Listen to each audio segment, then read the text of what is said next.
Hi everyone, my name is Michael Eilbrock with Diesel Laptops, and today we're going to be talking about oscilloscope diagnostics. So if you like the video, please hit the like button, and if you'd like to comment, please type your comments down below. And also, if you want to see future videos with the scope and with me instructing, please hit that subscribe button so you can get future content from us. Thank you. Today we're going to be doing some more oscilloscope diagnostics.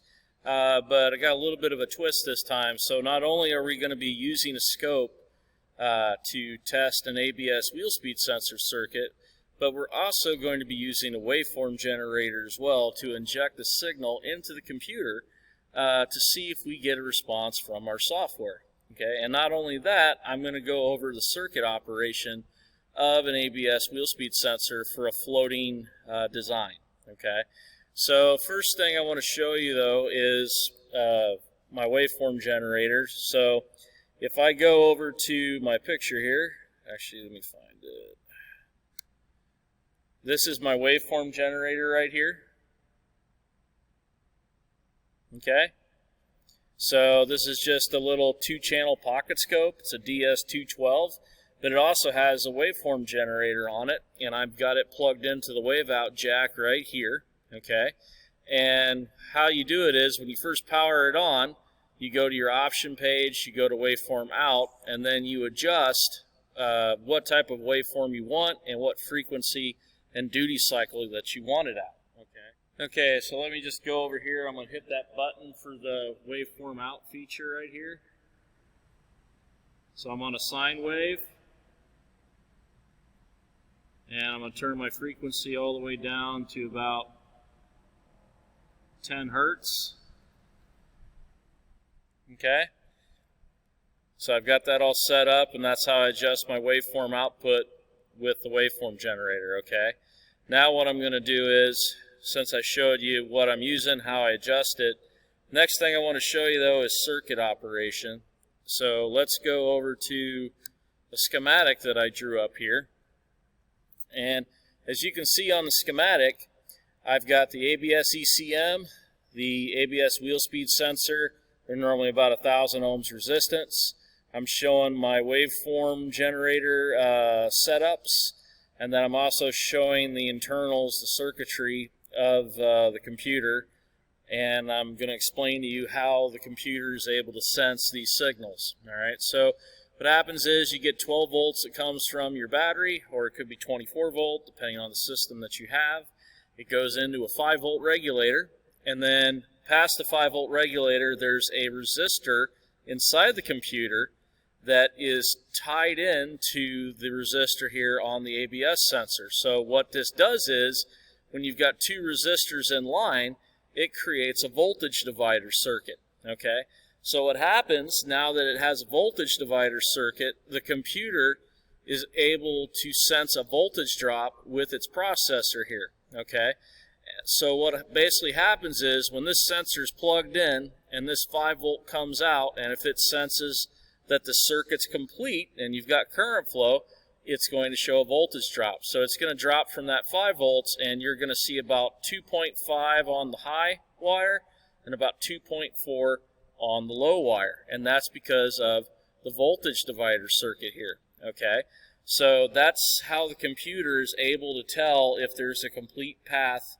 to the circuit and the wiring. So it uses that to check for basically open circuits, and also they use it to check for shorts as well. But it's actually kind of interesting how Bendix checks the system, how the computer checks it, and Wabco actually kind of does it the same way. I've noticed that the electronics from manufacturer to manufacturer are very similar in this aspect. Okay, and I'm going to show that to you here in a little bit. But anyway, with the ABS wheel speed sensor, once the wheel starts turning, it's going to generate an AC voltage on both wires, okay, because this is a floating design, and that means you're going to have a signal on each wire, and then it goes into the unit, the processor, and then it senses the AC output signal, and then it converts that to a wheel speed that you see on your software. Okay, so now that I've explained that, I'm going to go over to the oscilloscope now, And on the oscilloscope here, you're going to notice that at the top here, my blue trace, I'm getting about 5 volts on the high side wire because I've got it unplugged, so you don't have a voltage drop going through the wire, okay? But if you also notice, you'll notice that on my ground side wire that I'm hooked up to, I'm getting this pulse of about 5 volts, okay? So not only does the computer sense for a voltage drop through that circuit and checking for opens and shorts in that manner, but it also checks for opens and shorts in this manner as well. So what happens is when you plug it back in, what you're going to see is you're going to see this 5-volt pulse on both wires, because what's happening is when it checks it, the computer basically switches the direction of the current flow, and it sends a 5-volt pulse out on the ground, goes through the sensor. Okay, so if I go back to the picture here, goes through the sensor this way, then back this way, and then the computer senses that 5-volt pulse. Okay. Another cool thing is as well, when you're going down the road, and when you go down to close to 0 miles per hour, where the computer is not sensing a wheel speed anymore, it will do this in between your signals when you see an AC waveform. Okay, so what I'm going to do next is I'm going to show you when you plug in the sensor that your voltages will change. Instead of seeing 5 volts on the high and a very low voltage on ground starting out at about 200 millivolts, what you're going to see is you're going to see 2.5 on your high wire and 2.4 on your low wire, because it is sensing a voltage drop through this resistor inside the computer. Okay, so let me go back to the scope, and I'm going to plug the sensor back in, and I want you to pay attention to what happens to the voltages.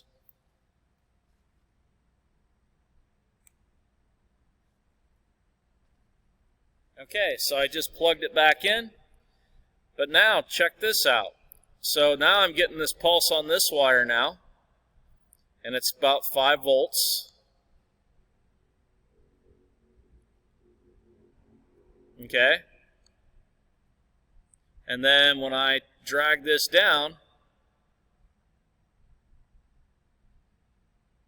I'm at 2.5 volts on high, and on low I'm at about 2.3, 2.4. Okay, so very close to what I was saying. Okay, so but what's happening here is when you plug it in, it senses this voltage drop. Okay, it senses that, but at the same time it's also sending out this 5-volt signal to check it as well. Okay, so it's, like I said, it's checking for opens and shorts. So if you hook up to a sensor, and if you don't see any activity like this little 5-volt output square wave, key on, engine off, you've got a faulty computer. Okay, so it's very important that you see this on the scope. This tells you a lot about how the computer is actually working. Okay, so now that I've explained this and how this works, next thing we're going to do is I'm going to show you the waveform generator hookup. Now, on these circuits, the processing circuit basically just comes off of the high side leg. Okay, so if I go here and if I just inject a signal on here with it unplugged, it will only receive the signal through this leg on the processor. Okay, so it just receives it on that the high side. All right, on the ground it doesn't sense it off of that ground, but when you have this together, it sees both signals from both wires, and it adds that AC signal together to a higher voltage. Okay, so it still senses it. It's just a little bit different though on how the initial speed signal is processed. Okay, because since it processes it off of the 5-volt, and then when you have the floating one hooked up, it sees the other end hooked up, and then it gives you a higher AC voltage output. Okay, all right, so now that I've explained that, let me go back to the scope. I'm going to turn on the waveform generator, and I'm just going to inject the signal, and I'm going to prove to you what I'm saying is correct. I'm going to unplug the sensor, and then I'm just going to put a signal on that high side wire, and then I'll switch it to the low side, and you won't see it change. Okay.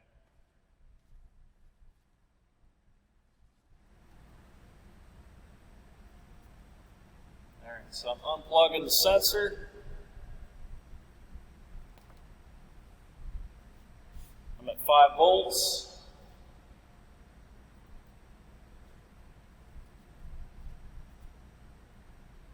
And now what I'm going to do is I'm going to just put this signal on the high side. So the blue trace.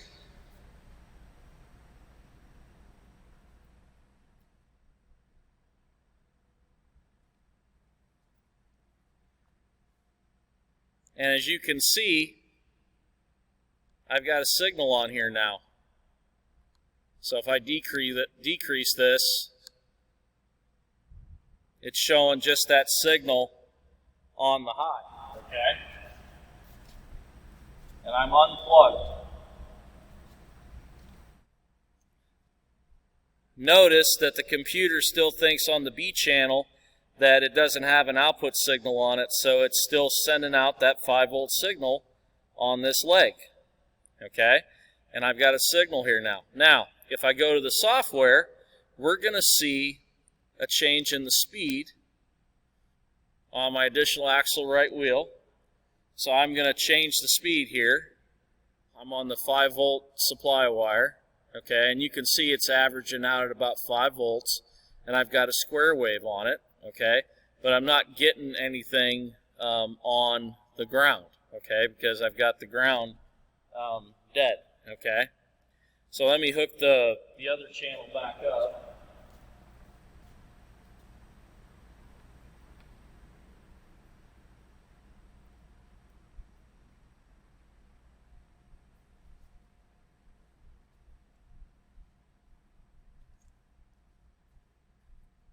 And as you can see here, it's showing my signal basically going through the ground, okay, and then it's giving me a feedback going through it. Okay, so like I said, when I hooked up the waveform generator, I've got the generator signal wire now hooked up to the ground portion of it, okay? So I've got it hooked up to the ground, but now it's going basically, since I'm injecting a signal, it's going back through the computer, coming out the other way, and it's showing a little bit of a signal on this 5-volt ref, okay? So actually, I misspoke, forgive me, it actually, the signal goes through the ground. Okay, so, and I've got it unplugged right now, and I've got the waveform generator hooked to the ground wire of the ABS sensor wire harness. Okay, it's injecting that signal into the ground. It's going through the computer, going out the positive wire, and it's showing a little bit of a ringing effect of this signal on that wire. So another cool thing here is to understand this is telling you that the internals of the computer are in good shape because it can see it, okay? Because it's going through both ends, all right? So now, if I go to the software, on the software, I'm seeing wheel speed, and as I turn up this waveform generator, I'm going to get more speed. So now I adjusted it, and it's showing a change on the software. So that's proving to us that the computer can process that data, and it can see the data. So with this test, we basically just ruled out all the wiring, okay, and the computer and everything, just by hooking up a scope real quick and using a waveform generator, all right? Now, if I go back to the scope here, we can do the same test with it plugged in if you want to as well. It'll still read the speed. Okay, so if I wanted to do it that way, I could do it that way as well. All right. So I'm just going to plug the sensor back in. Okay, and now I'm just injecting the signal in on the same wire, but like I said, it's still showing that signal. So then when I go to the computer, it's showing that change in wheel speed, all right? So then I can adjust it down, and my miles per hour goes down and then back up. Okay? And here I just switch the wires. And as you can see, when I rotate this, same thing, it still sees a change and it processes it. Okay?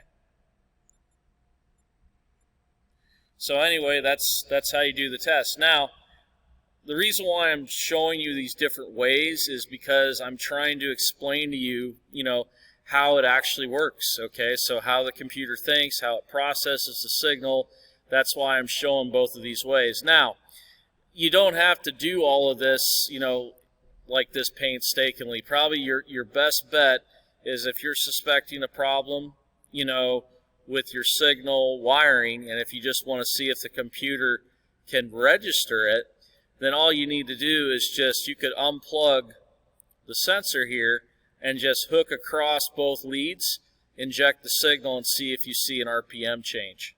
Then you know that you could still see the signal. But the reason why I bring up checking these other ways is because I want you to be able to isolate the wires, because what could happen, like I told you before, when you hook up, if you hook up to both wires, and you see a signal, yeah, it's getting it, but is it getting enough signal? Okay, so in that case, it's always a good idea to make sure that you check the wires at both ends. That way, because if you don't do that, if one of these wires is broke, you're not going to see that problem.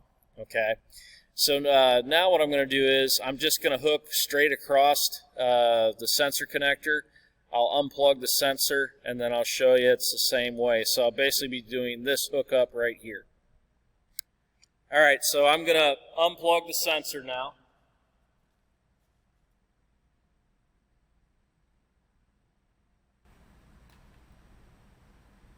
And then I'm going to unplug the waveform generator for a second. As you can see, it goes back to normal. Now what I'm going to do is I'm just going to hook across the sensor connector with my waveform generator.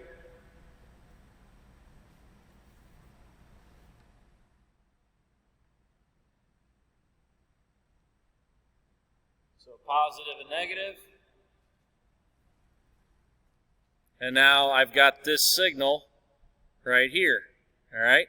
And as I adjust my waveform generator, it gets less, and then it gets more. Okay? So now I'll go back to the software. I'll adjust the waveform generator again, and we can see an increase in wheel speed.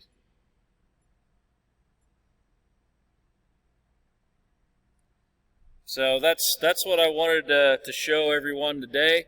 Like I said, it's a real quick and easy way to test ABS wheel speed sensor wiring, to check for faults, and understanding circuit operation and how to test is half the battle. This is going to save you a lot of time in your diagnostics, where you're not going to have to painstakingly go through a troubleshooting tree.